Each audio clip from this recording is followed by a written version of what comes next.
ఇప్పుడు మీ ఫస్ట్ సినిమాకి వెళ్తే కనుక గులాబీ చక్రవర్తి గారితో 2 సినిమాలే చేశారు. మీ కాంబోలో ఇంటెన్స్ డ్రామా ఫ్యూచర్లో ఎప్పుడు చూడగలమా? అది ఎప్పుడు? తెలియదు. ఉండొచ్చు, ఉండకపోవచ్చు. కానీ ఇంత గ్యాప్ వచ్చింది కదా సార్. నక్షత్రం అలాగే ఉండదు.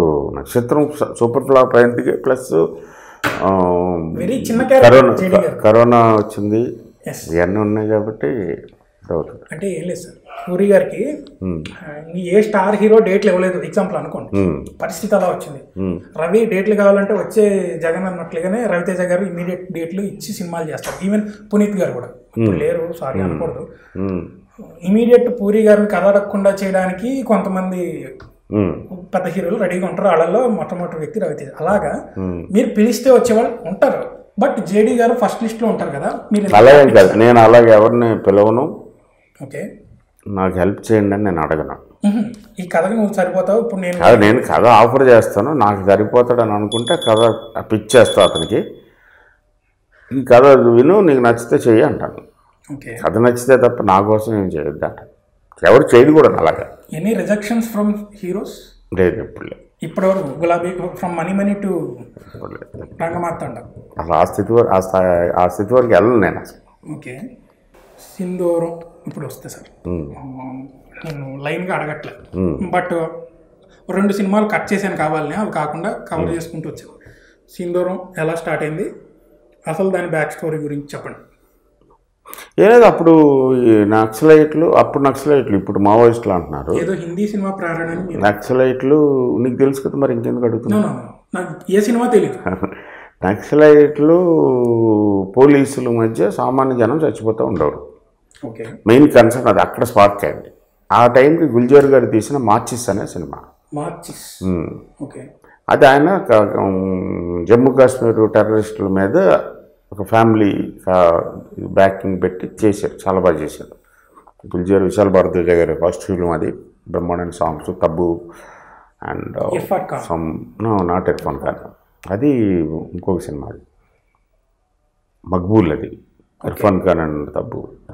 ఇది మార్చెస్లో అతను ఏదో సింగ్ అతను హీరో. అక్కడ 2-3 సినిమాలు చేశాడు. కంప్లీట్ నక్సలైట్ బ్యాక్ డ్రాప్ అండి అది కాదు. అక్కడ జమ్మూ కాశ్మీర్ JKLF లష్కర్ ఏ తోయిబా ఆ గొడవ. సో అది ఇన్స్పైర్ అయ్యా, ఇది ఇట్ల మీద సినిమా తీయచ్చు అని. మనకి ఇక్కడ ఈ ప్రాబ్లం ఉంది అన్న దాని మీద స్పార్క్ అయింది. ఓకే, ఇది ఇమీడియట్ నిన్నే పిల్లడితో తర్వాత తీసిన వన్ ఆఫ్ ది గ్రేటెస్ట్, ఎలా చెప్పాలి మీకు, ఒక పెద్ద వెంచర్. అసలు ఇండస్ట్రీ ప్రేక్షకులు నివ్వెరపోయేలాగా. రవితేజ అనేవాడు హీరోయే కాదు, బ్రహ్మాజీ అనే ఆయన side character. But yes, Brahmaji గారి బ్యాక్ స్టోరీ తెలుసు మాకు. You both have such friendship bondage, అంత డీప్గా ఎమోషనల్గా ఉంది. కాబట్టి ఈ సినిమా సూపర్ హిట్ కోరుకుంటే సినిమా ఇస్తాను అని మీరు అన్నారు. But yes, once cinema start అయిన తర్వాత మీరే ప్రొడ్యూస్ చేశారు. మీరు తలుచుకుంటే అంటే కృష్ణవంశీ సినిమా తీస్తున్నాడు అంటే స్టార్ హీరో అవసరం లేకుండా కృష్ణవంశీ పేరుంటే ప్రొడ్యూస్ చేయడానికి నిర్మాతలు ఉంటారు కదా సార్. మరి ఏమైంది? ఫ్రీడమ్ కోసం నేనే తీసుకున్నా. క్రియేటివ్ ఫ్రీడమ్ ఉండాలి, కాంప్లెక్స్ సబ్జెక్టు ప్లస్ ఎక్స్పెరిమెంటు. ఇది వేరే డబ్బులతో ఎందుకు చేయాలి? బాలు మహేంద్ర గారి స్థాయిలో ఉంటుంది సార్ సినిమా. అవును, అయ్యో అంత పెద్ద మాట. బాలు మహేంద్ర గారు చాలా పెద్ద ఆయనతో మనకు కంపారిజన్ లేదు. సో అది ఎందుకు వేరే వాళ్ళని రిస్క్లో పెట్టడం అని నేనే తీసుకున్నాను. క్లైమాక్స్ బ్రిడ్జ్ దగ్గర సీను, బ్రహ్మ చచ్చిపోయే సీను, అక్కడ అంటే ముందు నుంచి అనిపించలేదు అంటే అనిపించింది నాకు. ఆ పర్టికులర్ సీన్ లో ఆ ఫ్రేమింగ్ అంతా ఆయన ఫోటోగ్రఫీ స్టైల్లో ఆయన ఇన్ఫ్లుయెన్స్ ఉంటుంది. అంత గొప్పవాడిని కాదు. బాలు మహేంద్ర గారు ఎక్స్ట్రాడినరీ డైరెక్టర్, ఎక్స్ట్రాడినరీ కెమెరామెన్. సొంత సినిమాకి సొంత కెమెరామెన్ ఆయన. గోవింద్ నిహలాని సార్ వాళ్ళే పెట్టుకుంటారు. మిగతా వాళ్ళు చేసిన దాఖలాలు చాలా రేర్. చేసినా కానీ పేరేసుకోరేమో చేయరు. బాలు మహేంద్ర గారు ఆయనే షూట్ చేస్తారు. ఆయన ఎక్స్పోజర్స్ వేరు, ఆయన కంపోజిషన్స్ వేరు. సింధూరంలో అర్ధ శతాబ్దపు అజ్ఞానాన్ని స్వతంత్రం అందామా, సిగరెట్ పెట్టి మీరు రాసిన పాట, అసలు ఆ పాట సినిమాలోనే లేదు. ఎందుకు లేదు? ఉంది కదా, ఫస్ట్ స్క్రిప్ట్లో లేదు, స్క్రిప్ట్లో లేదు. సిగరెట్ పెట్టి మీద తక్కువ ప్రత్యక్షమైంది. ఏంటి అసలు ఏంటి సార్ అది? లేదు, అది ఆ కాపీ చూసినప్పుడు ఒక 2 రోజులు రిలీజు, 3 రోజులు రిలీజు. కాపీ చూసినప్పుడు గురుగారు కాపీ చూపించాను. ఆయన నైట్ చూశారు. చూసి దీనికి ఒక పాట కావాలరా అర్జెంటుగా రికార్డ్ చేయి అని చెప్పన్నారు. అప్పటికప్పుడు రాసి ఇచ్చారు. వెంటనే ఆ నైట్ శ్రీ గారిని లేపేసి దానికి మ్యూజిక్ డైరెక్టర్ గారు చేసి వెంటనే బాలుగారిని అడిగి బాలుగారిని రిక్వెస్ట్ చేసి బాలుగారిది వేరే రికార్డింగ్ ఏదో జరుగుతుంది ఆ రోజు, దాన్ని క్యాన్సిల్ చేసేసి మేము దూరిపోయాం.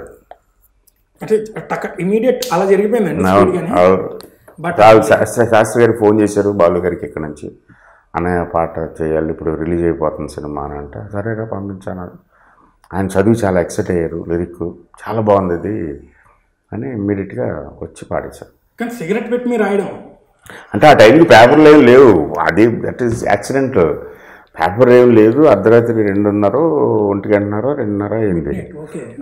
ఆ రోడ్డు మీద నుంచుని ఉన్నాం థియేటర్ నుంచి బయటకు వచ్చి. ఆయన అటు ఇటు ప్రివ్యూ థియేటర్. అవును.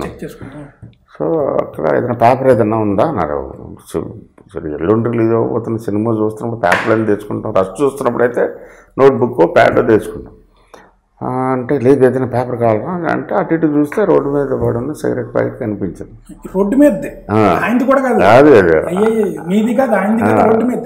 టప్మంటే దాన్ని తీసి అది ఓపెన్ చేశాను. ఓపెన్ చేసి వెనకాల గాలి ఉంటుంది అది ఉంటే ఆయన పెన్ను, ఎప్పుడు పెన్ను ఉంటుంది ఆయన దగ్గర. ఫస్ట్ 2 మాటలు రాశారు, అర్ధ శతాబ్ద పరిజ్ఞానాన్ని స్వతంత్రమా. అవును, అద్భుతం గురూజీ అంటే సరిపడా ఇంటికి రాసేస్తాను మొత్తాన్ని. గంటలో రాశారు. అప్పటికప్పుడు ఈలోగా శ్రీని పిలిపించాను. మ్యాజిక్ సార్, అంతే, అలా జరుగుతుంది. యూ షుడ్ బి ఓపెన్ అది అనేది.